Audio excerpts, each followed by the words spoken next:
واقعہ سنایا نا, جس نے مجھے سنایا تو بس میں آنکھوں سے ضبط نہیں کر پا رہا تھا. حضرت مولانا طارق جمیل صاحب کا واقعہ ہے. ایک شخص آیا مجھ سے ملنے کے لیے, خواجہ سرا ہے. میں تو پہلی دفعہ زندگی میں کوئی خواجہ سرا مجھ سے ملا. میں سمجھا کہ پراپر آدمی ہے, اتنی بڑی اس کی داڑھی اور رنگ ماشاءاللہ بڑی مردانہ وجہ. لیکن جب بات چیت کا انداز ہوتا ہے تھوڑا سا, وہ ایٹیٹیوڈ سے اندازہ ہو گیا کہ یہ مکمل مرد نہیں ہے. تو اس نے مجھے خود بتا دیا میں خواجہ سرا ہوں. میں نے کہا بھائی ہم سے ملنے کے لیے کیسے آئے آپ, اتنی بڑی داڑھی آپ کی. اس نے اپنا جو واقعہ سنایا نا, میں 3 دفعہ وہ واقعہ سناتے ہوئے رویا ہوں. اور جب وہ سنا رہا تھا اس وقت میرے آنکھوں سے آنسو نکل رہے تھے. اس نے یہ ابھی بھی میرا بیان سنتا ہے وہ. اس نے واقعہ سنایا کہ میں جب پیدا ہوا تھا نا تو میں خواجہ سرا تھا. گھر میں ایسا بچہ پیدا ہو جائے والدین کی طرف سے عزت نہیں ملتی. جب 10-12 سال کا ہوا تو نہ بھائی مجھے عزت دے رہا ہے اور نہ میرا والد مجھے عزت دے رہا ہے. میں بھائی کے ساتھ کہتا ہوں مجھے باہر لے کے جاؤ تو وہ کہتے ہیں لوگ میرا مذاق اڑائیں گے تمہیں دیکھ کے. ظاہر ہے اس کی حرکتیں تھوڑی زنانہ لڑکیوں والی حرکتیں ہوتی ہیں. اور والد بھی کہیں محفلوں میں نہیں لے کے جا رہے, ایک مذاق اڑایا جاتا ہے.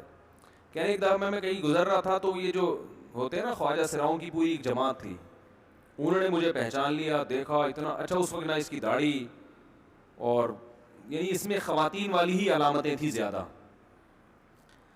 تو انہوں نے مجھے کہہ رہے اتنی عزت دی, کھانا کھلایا اور اپنے گرو کے پاس لے کر گئے. اور گرو نے کہا کہ تم ہمارے ایجنٹ بن جاؤ, ہم تمہیں پھر ڈانس ماس کروائیں گے, آدھے تمہارے آدھے ہمارے, جو بھی اس کا سیٹ. کہہ رہے مجھے پہلی دفعہ کہیں عزت ملی. تو لیکن میرے ابا کو پتہ چل گیا تو ابا نے لا کے طبیعت سے کوڑ دیا, ٹھیک ہے نا, کہ دوبارہ ان میں نہیں بیٹھنا. ٹھیک ہے ہم نے توبہ کر لی, بھائی یہ برے لوگ ہیں, ڈانس ماس اچھی چیز نہیں ہے, ٹھیک ہے.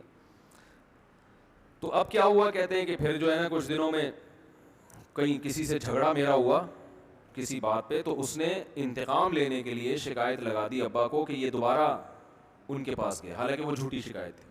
اب ابا کو لگا کہ یہ صحیح کہہ رہا ہے جس نے شکایت لگائی ہے, کیونکہ شبہ تو تھا نا ابا کو دوبارہ جائے گا. ابا نے پھر مارا. کہہ رہے ہیں میں بول رہا ہوں کہ میں نے یہ کام نہیں کیا, میں نہیں جا رہا ہوں ان کے پاس, میں نہ ناچ گانا سیکھ رہا ہوں, کچھ بھی نہیں.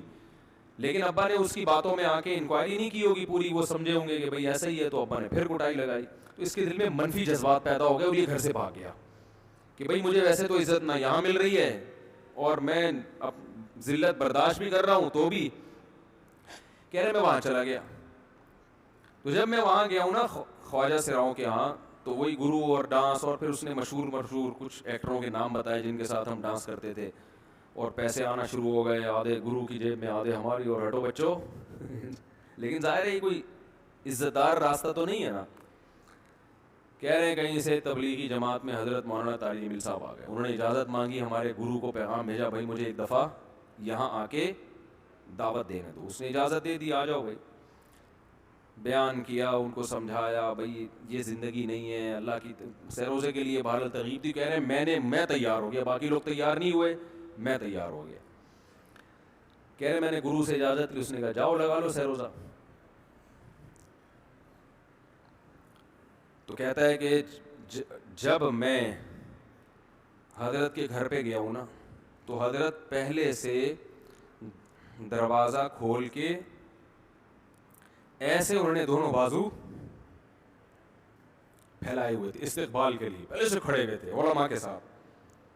کہتے اتنے مشہور آدمی, اتنی بڑی سیلیبریٹی, اور اتنے بڑے بڑے علماء, ان کی پگڑیاں, ان کے اتنا خوبصورت لباس, جو خود عزت دار لوگ ہیں. کہہ رہے ایسے جو ہے نا میرے استقبال کے لیے دونوں بازو پھیلا کر کھڑے ہوئے, اور ایسے مجھے بیٹا بنا کے نہ اپنے سینے سے لگایا کہ تو میرا بیٹا ہے. کہہ رہے خدا کی قسم مجھے زندگی میں پہلی مرتبہ کسی سے پہلی مرتبہ ایسی عزت ملی مجھے کسی سے, اور اس عزت دینے میں مولانا کا کوئی مفاد, بولو بھائی, کچھ بھی, بلکہ ذلت ہوگی نا. لوگ کہتے ہیں خواجہ سرا کو بیٹا بنایا ہوا ہے, اور اس وقت تو اس میں بیچارے میں کچھ زنانہ سی علامتیں بھی تھیں. تو خواجہ سرا کو کیا دے رہے ہیں, عزت دے رہے ہیں. کیا کسی تاجر پہ محنت کرو تو تھوڑا چندہ دے دے گا مدرسے, وہ ایسا ہی ہے نا. اور کسی افسر پہ محنت کرو تو تعلقات کیا ہو جائیں گے. جب وہ دین پر آئے گا تو اس سے کیا فائدہ. اس کو تو باپ ایسے ان لوگوں کو ریجیکٹ کر دیتے ہیں, بھائی اپنانے سے کہہ رہے مجھے یہ اپنا رہے ہیں, ایسے سینے سے لگایا انہوں نے.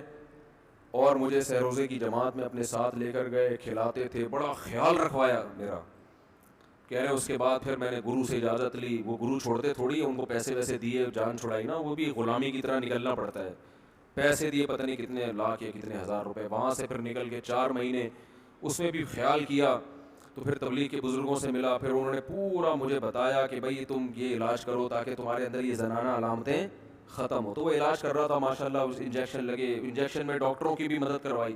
یہ ایسی این جی او ہے میرے بھائی جس کو کوئی بھی این جی او نہیں کہتا, نہ ان کے کوئی اشتہار آ رہے ہیں. کتنے لاکھوں لوگوں کو اس طرح سے یہ لے کر بھی آئے اور ان کے مسائل بھی حل کیے, مگر نہ کوئی ویڈیو بن رہی ہے, نہ کوئی اشتہار آ رہا ہے. یہ تو اس نے خود مجھے بتا دیا نا, اور اس نے کہا ایسے سینکڑوں لوگوں کے ساتھ ہوا ہے. تو اس کی ماشاءاللہ اب داڑھی نکل گئی. اس نے کہا آہستہ آہستہ میں اللہ سے امید ہے کہ مکمل مرد بن جاؤں گا میں. تو یہ ہے وہ دعوت جس میں آپ کا کوئی مفاد, بولو